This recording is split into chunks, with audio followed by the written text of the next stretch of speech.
Hey guys, so if you saw my last video, you saw I got a 110-gallon pond.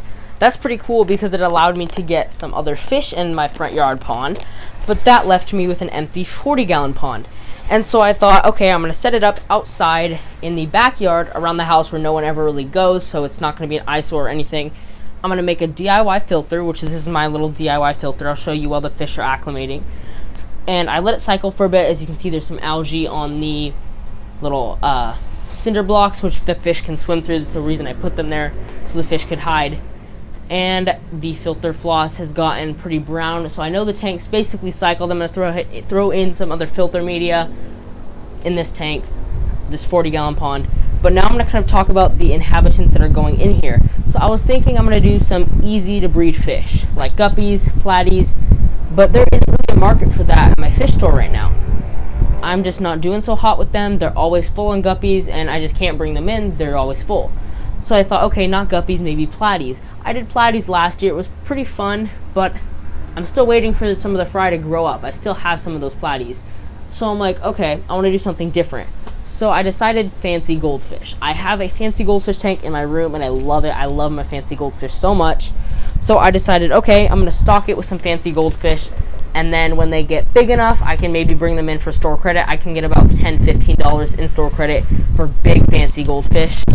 So I went to a whole bunch of stores on a hunt to find some cool looking fancy goldfish. Stop one was my local fish store that only sells fish stuff.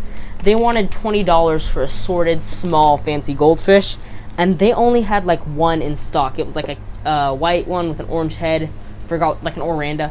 But I'm not about to spend $80 for 4 goldfish for this pond. So, you know, I'm like, okay, that's not happening.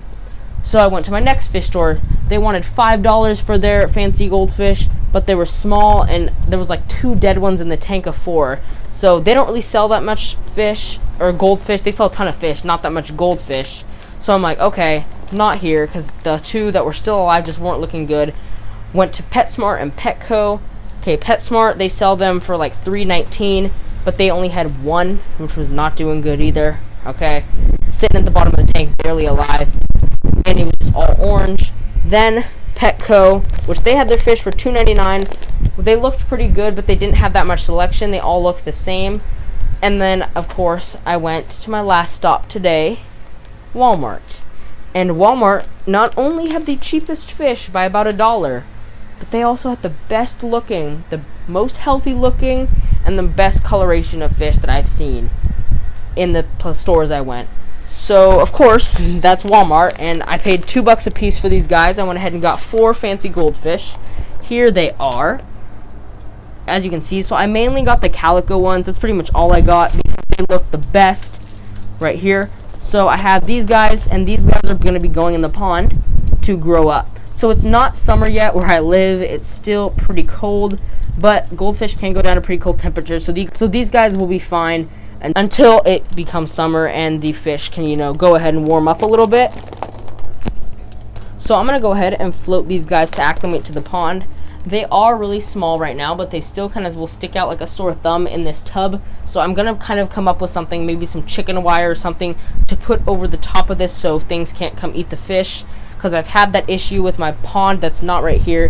It's pretty far away. It's as far away from our house on our property, so it's not close to the house. And raccoons like to eat the fish out of there, so we don't have any fish in there anymore. But this pond is really close to the house, and the pond in the front yard that's really close to the house never has predators. So I think this pond will be good, but I'm going to take that safety measure and either throw a towel over it for now or something like that just to keep predators out. Probably I'll eventually do chicken wire. But for now, I'm probably just going to go ahead and throw a towel over it. But while our fish are acclimating to this pretty cold water, they're not going to like it. But once it warms up, they'll really like it.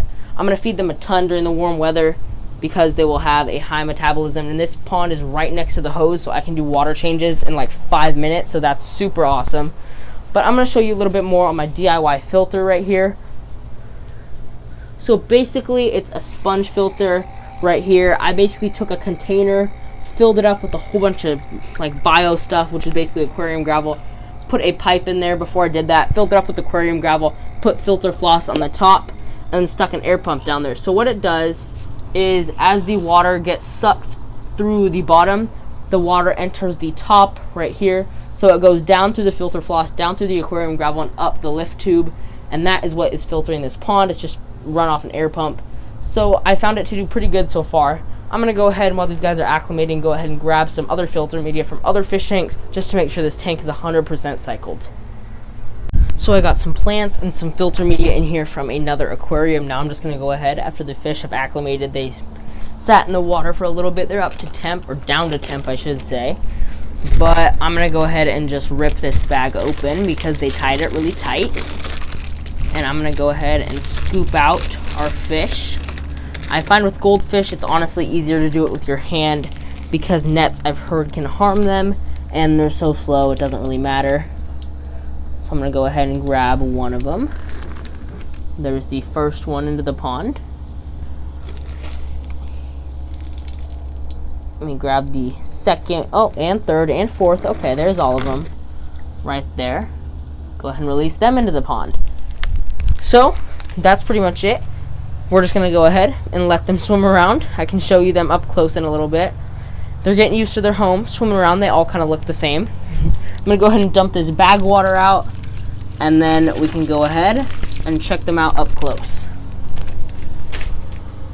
So here they are right now. Sorry about the bad reflection, but they're just swimming around doing their little goldfish thing, as you can see. And that is pretty much it for this video. I think they're really going to like their home. Maybe once it warms up a little bit and they start to put some size on them, we'll make an update video. And that is going to be pretty much it for this. Thank you so much for watching. Goodbye.